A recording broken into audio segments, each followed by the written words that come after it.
માંજલપુરમાં post board Avdhoot ફાટક પાસે ભાજપ વિરોધી બેનરો લાગતા રાજકીય ખળભળાટ મચી જવા પામ્યો. વડોદરા શહેરના રાજકીય માહોલમાં આગામી ચૂંટણીના ભણકારા વચ્ચે ભારે ગરમાવો જોવા મળી રહ્યો છે, જેમાં હવે પોસ્ટર વોરનો નવો અધ્યાય ઉમેરાયો છે. શહેરના અત્યંત સંવેદનશીલ અને રાજકીય રીતે મહત્વના ગણાતા માંજલપુર વિસ્તારમાં આવેલા અવધૂત ફાટક નજીક રાતોરાત અજાણ્યા શખ્સો દ્વારા શાસક પક્ષ ભારતીય જનતા પાર્ટીના વિરોધમાં લખાણ ધરાવતા પોસ્ટરો લગાવવામાં આવતા ભારે ખળભળાટ મચી જવા પામ્યો છે.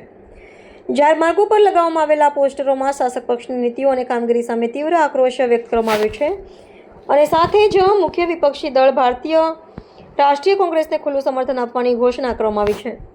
ભાજપનું એકતરફી પ્રભુત્વ ધરાવતા વિસ્તારમાં અચાનક વિપક્ષની તરફેણ અને સત્તાધારી પક્ષના સીધા વિરોધવાળા પોસ્ટરો ઝળકવાને કારણે સ્થાનિક રાજકીય સમીકરણોમાં અંધારિયા વળાંકના સંકેતો મળી રહ્યા છે, જેને આમ જનતામાં પણ ભારે કુતૂહલ સર્જ્યું છે.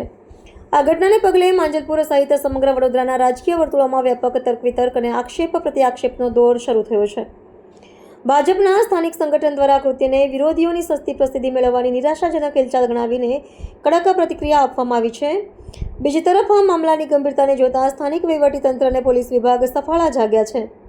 કાયદો અને વ્યવસ્થાની સ્થિતિ જળવાઈ રહે તે હેતુથી પોસ્ટરો હટાવવાની કામગીરી તેમજ તે લગાવનારા અજાણ્યા શખ્સોની ઓળખ કરવા માટે સીસીટીવી ફૂટેજના આધારે સઘન તપાસનો ધમધમાટ શરૂ કરવામાં આવ્યો છે.